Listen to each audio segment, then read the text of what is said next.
This video is part of CAE Associates Ansys e-learning series. CAE Associates is an engineering consulting firm in Middlebury, Connecticut, specializing in finite element analysis and computational fluid dynamics. We have been an Ansys channel partner since 1985 and have developed our Ansys e-learning series to help you maximize your software investment. Please visit our website, which includes an extensive resource library with over 250 items and counting in an easily searchable area. We also invite you to visit our Engineering Advantage blog, where we share insights from our many years of performing engineering analysis. CAE Associates also offers an extensive schedule of Ansys courses taught at our Middlebury office. If you need help deciding on the best courses to take for your application, visit our CAE University page. The complete library of e-learning recordings is available for viewing in our resource library and also on our YouTube channel at youtube.com/CAEAI. So today I'm going to use two different models. The first one is going to include a continuous mesh between some beams and shells connected up at the geometry level. And the second model will be just a shell model, but we're going to connect everything together at the mesh level. So that's what we'll be doing today. So let me just switch over and share my desktop with the first model.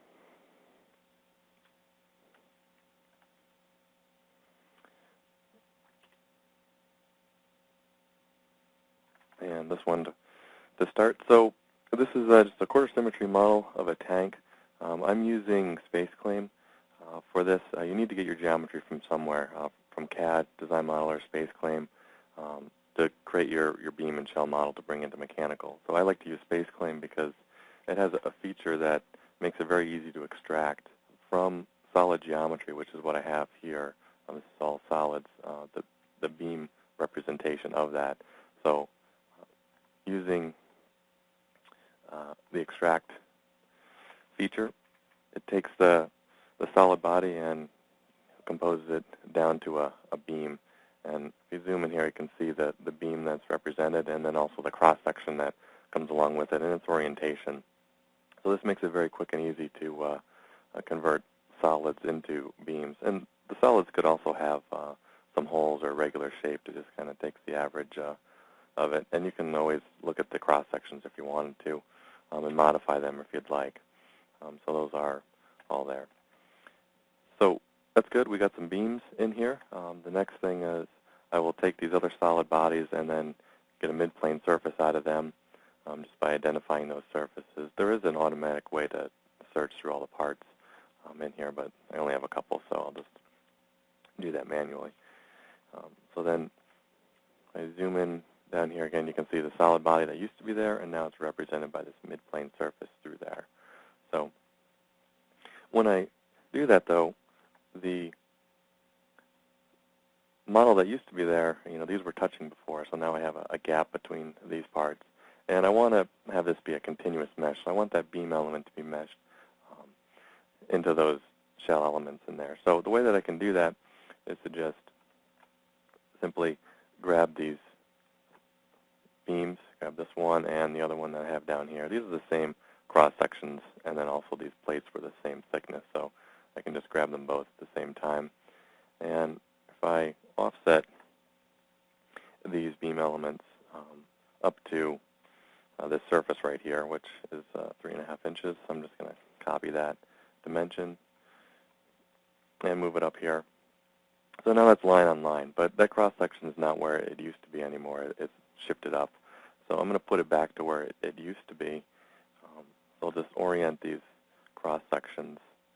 I select that one and the one I used to have here, and I'll just move those down by the amount that I grabbed before. So now you can visually see where that cross-section is aligned, but the beam element is integral with that surface right there. So that's good. That's where those need to be. So just a couple of the things I need to do before I bring this into mechanical is that there's a gap in between these surfaces just because it was mid-surfaced. So I'm just going to pull those surfaces back up to be touching with each other. So then those surfaces will share the mesh at those locations. So I'll just grab that surface and move it up to that part. So those are good. And then same thing with these beam elements. They just need to be connected up as well. So you can see the plate that's in there. Those are connected. And then this one last connection here, I'll just manually do this. I'll click these up to each other. All right, so this is good. Everything is now touching at this point. However, if I want these to be meshed all continuous when I bring them into mechanical, I just need to do one thing on the assembly level of this part, is to just say that share the topology when I bring that over. So that's good. This is all set. Let me just save this quickly before I import it.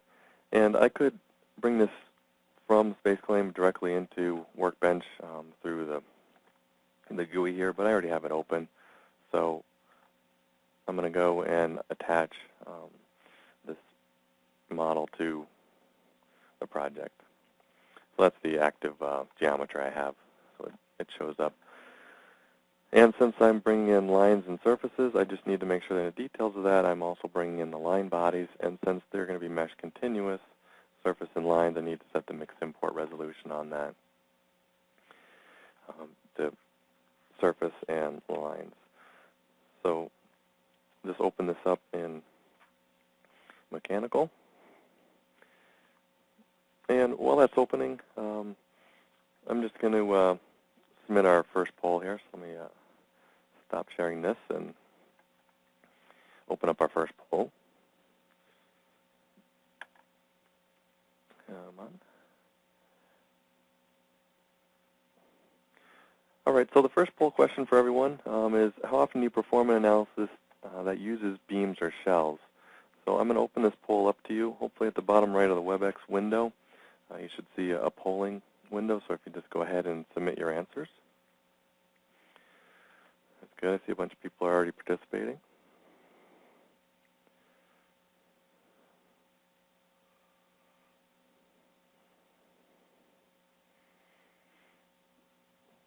It looks like the majority have submitted their answers, but some are still working.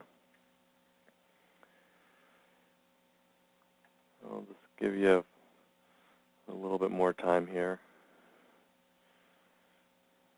And I think everyone's probably submitted theirs.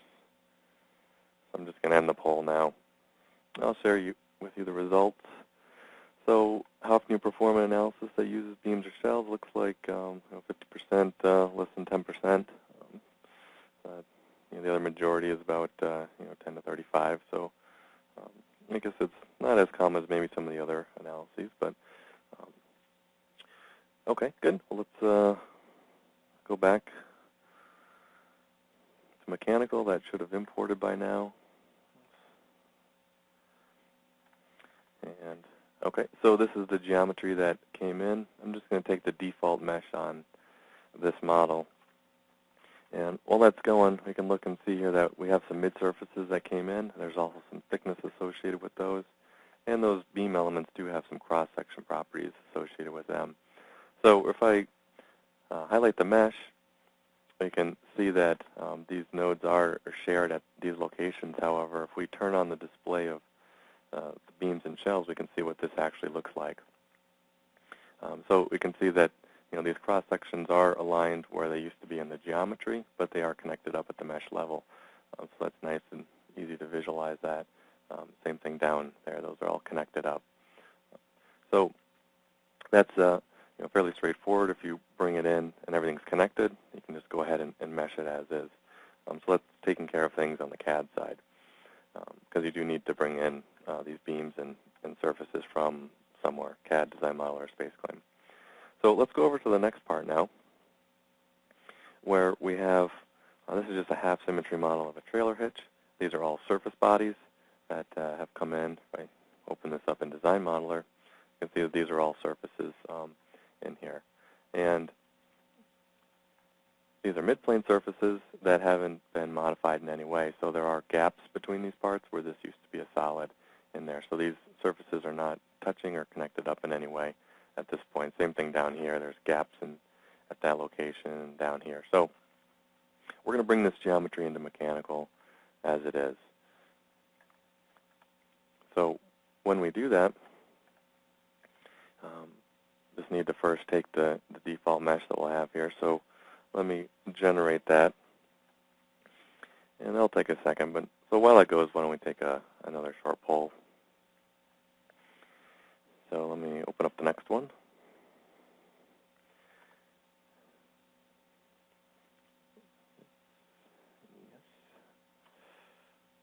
Okay, the next poll is, how do you obtain your geometry for beam or shell meshing? So let me open that up to you. Go ahead and submit your answers.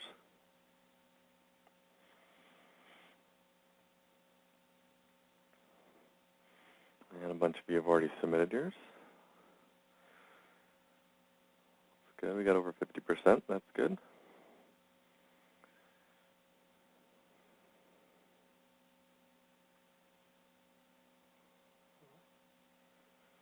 It looks like the majority of you have already submitted your answers. I'll give you a few more seconds here.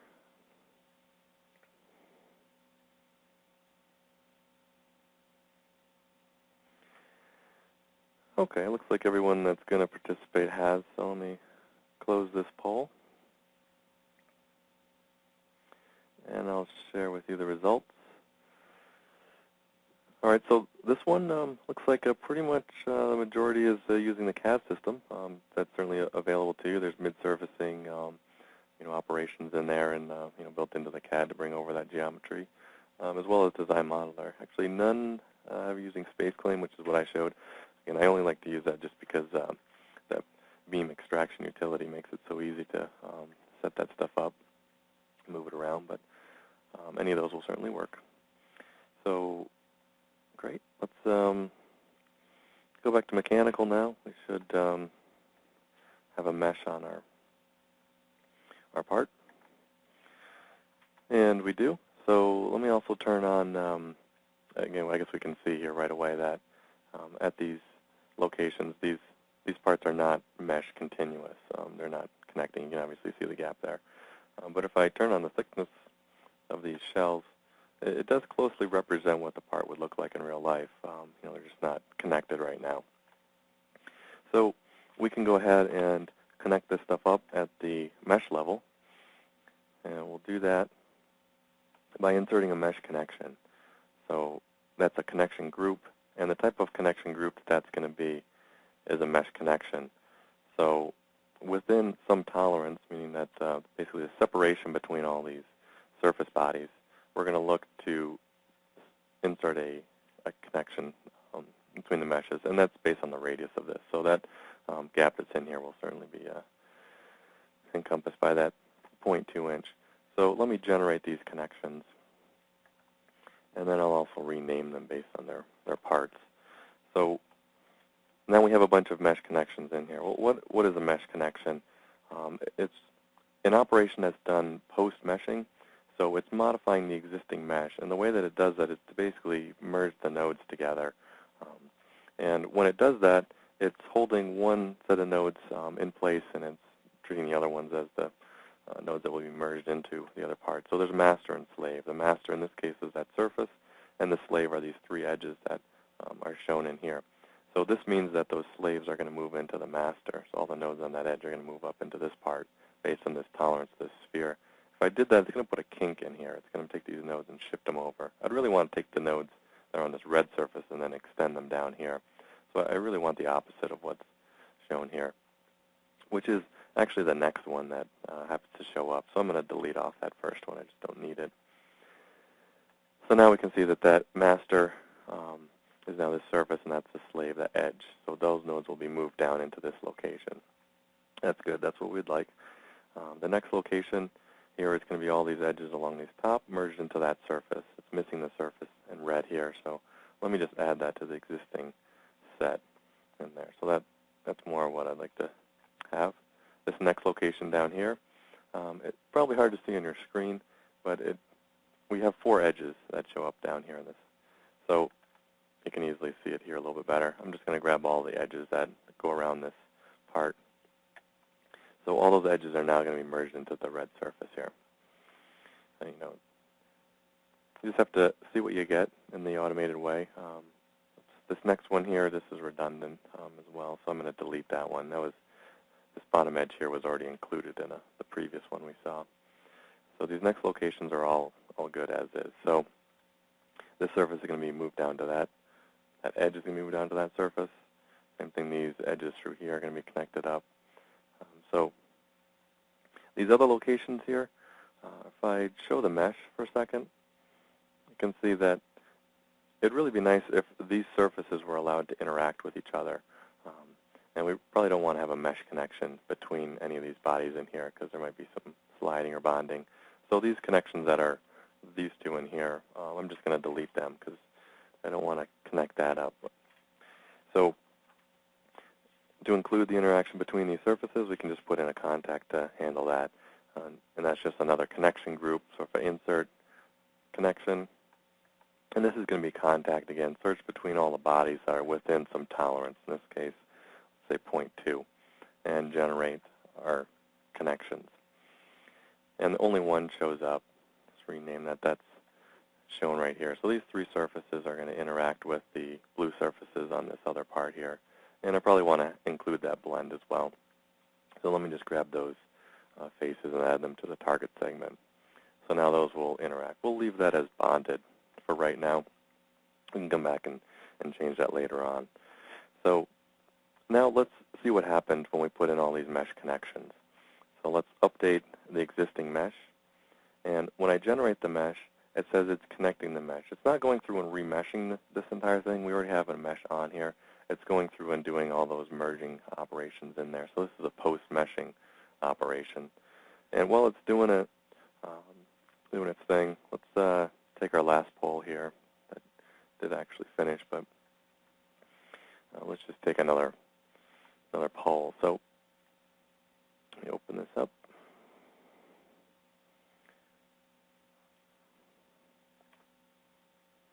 Okay, the next poll is, what's your biggest challenge for beam and shell meshing? So if you go ahead and read through all the answers and submit yours once you get a chance.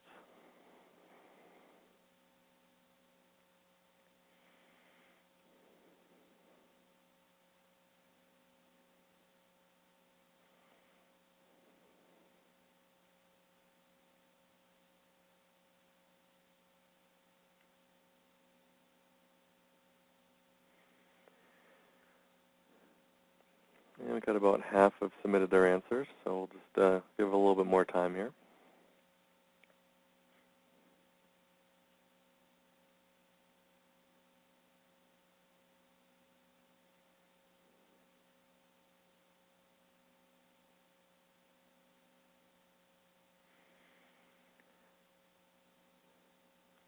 And it looks like pretty much everyone that's going to participate has, so I'm going to stop the poll.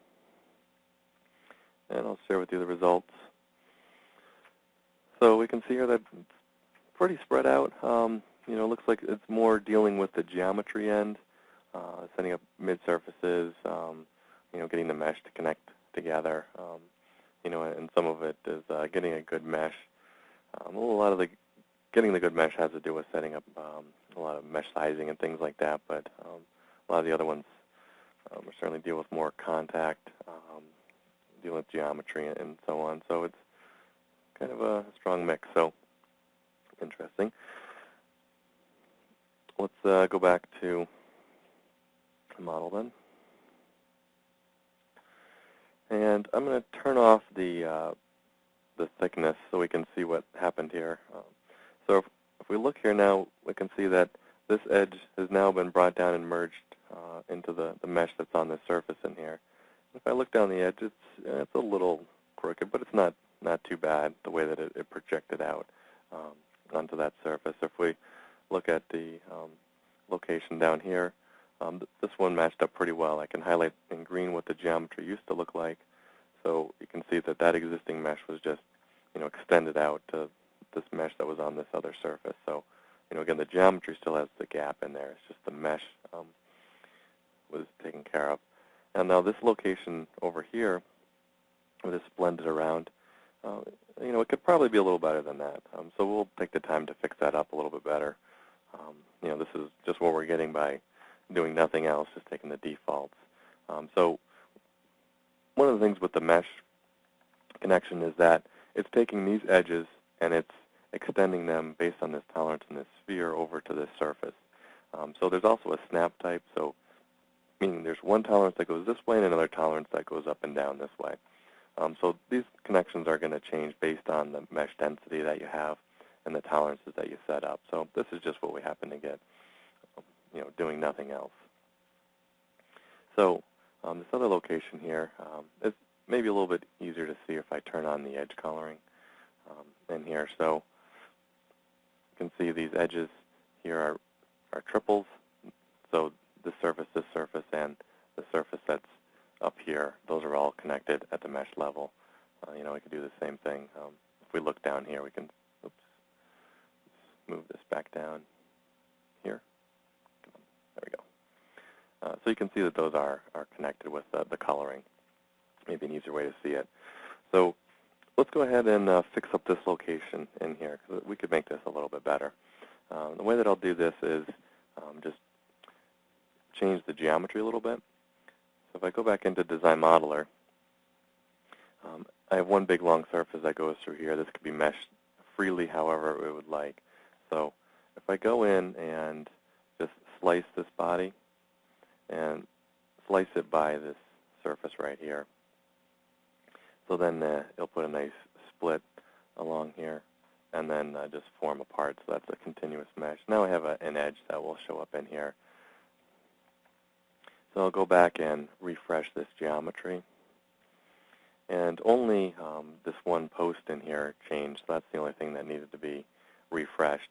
So that's the only thing that updates. The mesh still stays on these other parts. All right, so since I went through the effort of slicing this up and using this edge, I'm still going to use the mesh connection, but I can make the mesh connection a little bit nicer too.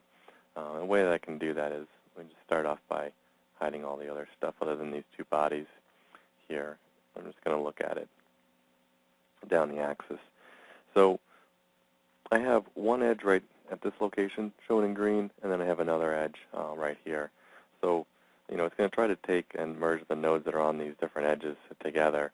It'd be nicer if this one edge was similarly shaped on this opposite side here. So if I grab these three edges, I can use a virtual topology, and I can insert a virtual cell, which joins all those edges together. And then at this location where I have a vertice, I can just click on that line and then split the edge at that location. So now I have a split down here as well. I'll do the same thing over at this location. I'll just click the edge there and then insert a split. So now I have one edge through here and one edge through here. So I can put on a consistent number of element divisions through here, and then that will match up a little bit nicer. So let me just insert a sizing on those two edges, and I'm just going to put in some number of divisions, maybe say 6 divisions. So now we're controlling this a little bit more, say, the way that we would like with those divisions in there. And then, of course, since we updated the geometry, we just need to reassociate this mesh connection to the changed geometry. So the master used to be this surface, these surfaces shown in red in here, but instead of surfaces, I want those to be the edges that I just put in through here. So that way, the nodes that show up on these edges will stay there, and then we use these other 3 edges here as the slaves, so its nodes get merged into that. So, giving us a little bit more control over this mesh connection. So let me just update the mesh. And when I'm updating the mesh now, it has to remesh this one body here, down here, and this plate that is in here, because I use virtual topology, and these are new geometry that came in. So you can see it's generating the mesh for those 3 parts. It doesn't have to regenerate the mesh for these other bodies that are in here, because I didn't update them. There's no geometry change. The mesh stayed on them. So then after it generates the mesh, it does the connecting, and it saw that it was connecting it up in there. So if I zoom into this location down here, we can see what happened. And if I hold it up so we can see across here, that surface is nice and straight now. That's what it would have been like in the geometry. Now that's what it's like in the mesh when we connected it up. We put in some sizing in there so it's a little more refined. We could certainly go through and put on a lot more sizing controls and map meshing and things and make all this stuff look a lot nicer than it is, but this is what we get if we do nothing else. So now this location that was over here, highlight the mesh so we can see this, and I'm going to turn on the thick shells and beam just so we can see this. So I have some contact defined between this the hitch post here and then this other cross member. So it's bonded contact right now. That's probably not really as accurate as it could be. We could model this a little bit better. Say there would be some bolts going through these holes. So we could insert a manual contact region where these two edges on this one plate would maybe be bolted to the other edges on these other holes. So then these two holes are going to be stuck together. These two holes are going to be stuck together at the edges. That might be a little bit better. And then if we do that, and maybe we want to run this as a nonlinear analysis, we could switch this bond contact over to frictionless. So then however these want to interact with each other, we'll be allowed to do so. However, when we do that, we see that there's some contact, I guess, surfaces that need to be defined to be either the top or bottom of the shell elements. So what that means is if I look at the mesh, and the geometry is at the midplane right now. So you can see that that's the surface that goes through here. And this shell element has a top and a bottom associated with it. So is this the top that we want to bond to the bottom of this body over here, or bottom to bottom? So how do we know what we need to set in this contact pair? Well, the way that we can figure that out is surface bodies have a normal direction. And that normal direction is identified by the green coloring of the surface when we click on it. So, I'm on the surface selection, highlight this body. This is the green surface that I can see here.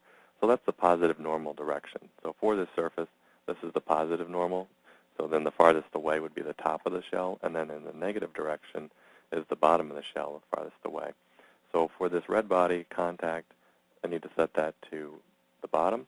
And then the same thing on this body over here, I highlight this surface. This is the top, positive direction, and then negative is the bottom. So this also needs to be the bottom.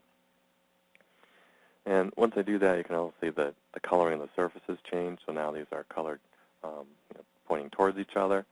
And you can also do this another way, too. If you just highlight on those surface bodies where the offset of these shell sections are defined, we could set them to be the bottom. So then if we go back to the mesh, we can see here that the sections have been offset. It used to be at the middle for the midplane. So the middle of the shell section was aligned with the surface body right here. So now we set it to the bottom. So the bottom of the shell section is aligned with the surface body. So that's clearly the bottom. And on this side, that's clearly the bottom. So easy to check that too. Or if you wanted to include some offsets in the sections, that's how you could do it. I'm going to set these back to middle in here. So then that contact's set up, and we could go ahead and solve this analysis if we'd like. There was one mesh connection up here that, since I changed this geometry, I would also have to redefine up here. But other than that, this would be good to go. So actually, it's 12:30 now, so that's all the time that we have for this webinar. So we went through a couple things. One, meshing with beams and shells connected at the mesh level, connected by setting everything up in CAD so it would be all continuous. And then we used this part here where we connected everything up in the mesh level, and the CAD had the separations in it. So again, thank you for attending. I will answer your questions through email, so I don't have to keep you on the WebEx any longer. So thank you for attending, and enjoy using Workbench Mechanical for beam and shell meshing. And check us out online for the upcoming e-learning webinars that we'll have. So thank you.